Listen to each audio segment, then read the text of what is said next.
right, guys. Well, let's talk about section 2.3 on homogeneous linear differential equations with constant coefficients. Well, we're going to solve not only the second order, but also the higher order. All right?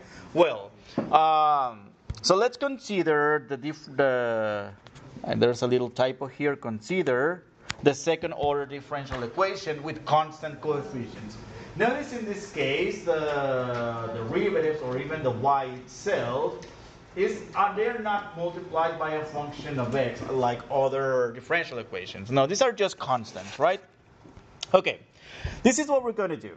We're going to consider a solution, so a solution of this form, y equals e to the mx, okay?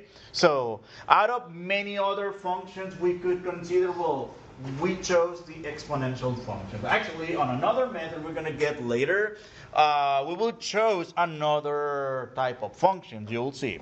Well, let's find the derivatives, okay? Y prime equals m e to the mx and y double prime, which is m squared e to the mx, okay?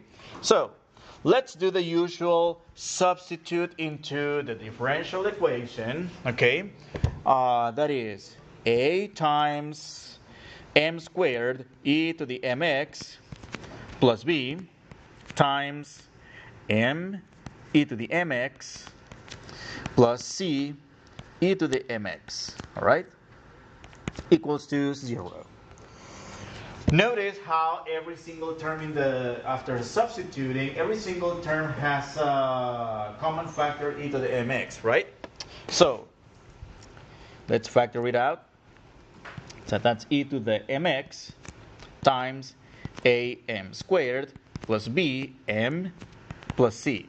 All right, let that be equal to 0. So actually, let me tell you something. We're not going to use calculus to solve these equations. We're going to use algebra. All right? Well, what do we have? Something equal to 0, a product equal to 0. That means we're going to use the zero product property. E to the mx equals to 0, or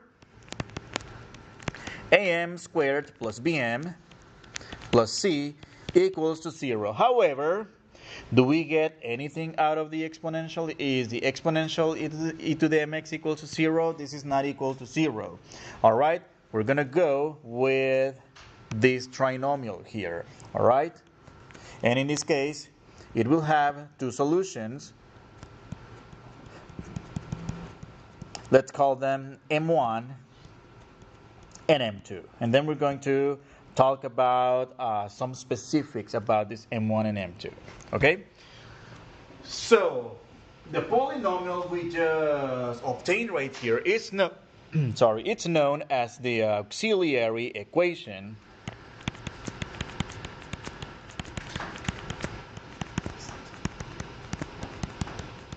Many other textbooks or online resources also call it characteristic equation.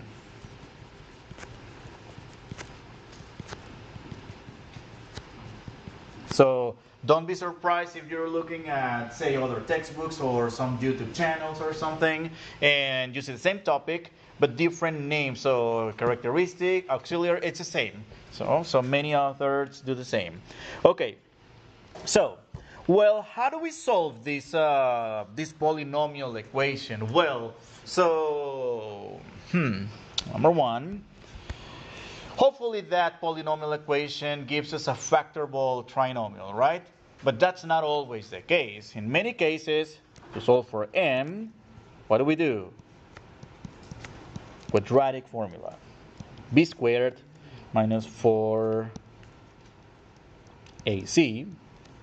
everything divided by 2a, right? Let me highlight something here. What about the quantity inside of the radical? How do we call that quantity?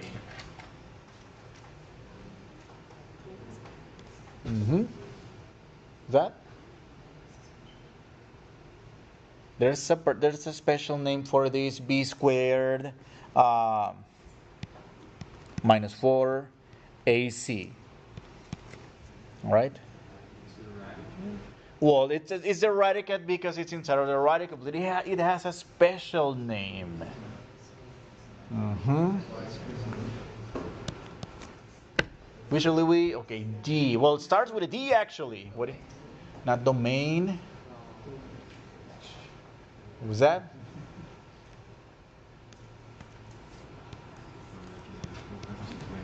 Let me give you the next letter. One more. One more? Okay, that's it. Discriminant.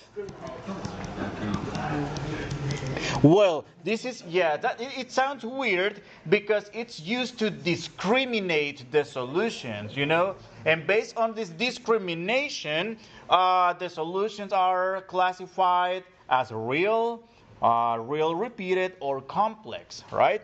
How do we do that? Well, if the discriminant is positive, well, we have real and distinct solutions. If d equals to 0, well, we have real and repeated solution. Or if the discriminant is less than 0, well, we have complex. That's because you have a negative inside of a radical, right? So that's going to give rise to these complex numbers, all right? Okay, let's see what we have. Okay, so number 1. So actually we will consider 3 cases. Case 1, when the roots are distinct and real. Number 2, let me show you case number 2, when the solutions are repeated and real still. And when in case 3, whenever we have conjugate complex roots. Okay, so let's talk about how do we get the solution. Okay, for case 1. Okay, under the assumption for case 1 that the auxiliary equation has 2 real solutions, m1 and m2. Okay, so m1, m2.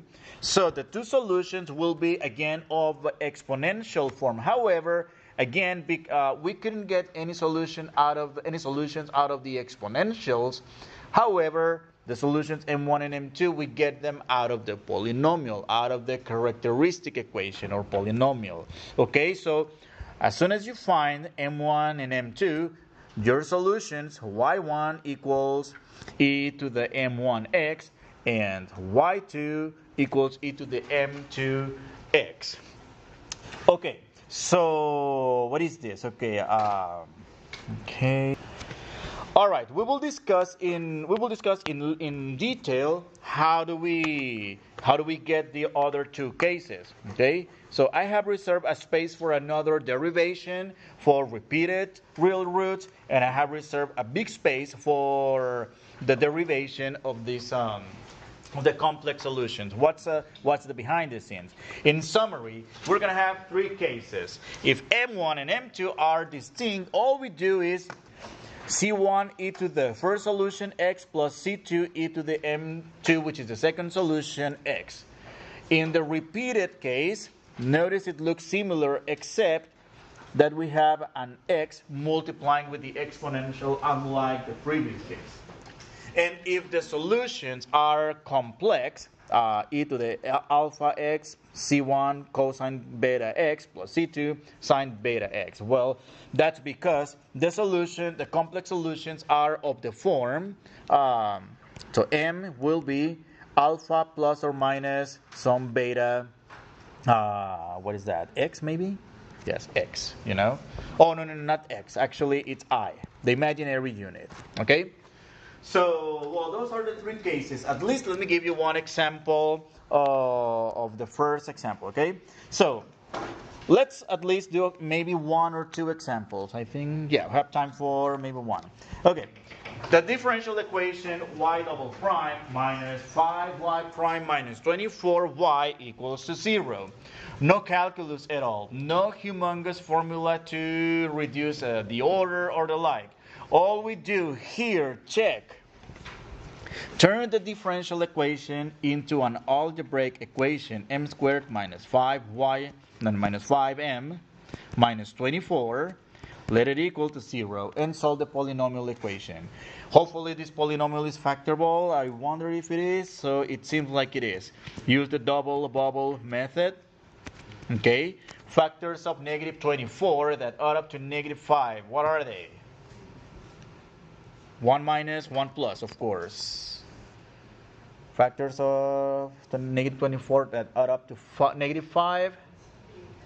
So 8 and 3, actually negative 8 and 3. From here, this means m1 equals to 8 and m2 equals to negative 3. And we're done. Because these are actually, okay, these are real and distinct. Okay, the solution will be of the form y equals c1 e to the m1 x plus c2 e to the m2 x, which is y equals c1 e to the 8x plus c2 e to the negative 3x. Or if you prefer to write them the other way around, maybe you want to write e to the negative 3x c times c1 plus c2 e to the 8x. It doesn't matter, because what are they? This is a linear combination of solutions. This comes from a fundamental set of solutions. All right? So it really doesn't matter. You know, again, what do we have? Maybe we have the fries and the burger here. It doesn't matter which one do you get first, right? So, I mean, coming back to the example of the linearly independent sets, right? So, final answer, all right? So I guess the next examples, I'd rather give you the next example. No, actually we have time for the next example. Okay, so 2m squared minus 5m minus 3 equals to 0. Okay, so solve this polynomial equation by factoring. Okay, you guys may have your method to solve polynomial equations like this. So this will be 2m plus 1 times m minus 3. So, I don't know, maybe you use the guess and check. Maybe you use the diamond method. Maybe you use the slip and slide method or the pizza method. Well, however you want to do it, as long as you get the correct factoring, all right? So, this means m1 equals to negative 1/2, and this means m2 equals to 3, all right? What are the solutions to the equations? Well, again, do you guys agree these two are, once again, real and distinct? So the solution will be, again, of the same form, c1 e to the m1x plus c2 e to the m2x. Okay? So, solution, y equals to c1 e to the 3x plus c2 e to the negative 1/2. Well, actually, let me do negative x over 2. I think it's easier to read. All right? Notice how yes. It doesn't matter if we do the first one or the second one. So we could have done the negative x over 2 or the 3x here. The reverse, it doesn't matter. So the order we get the solutions, because we're adding the terms anyway. All right. Well, I think this is a good place to finish. We could continue next time.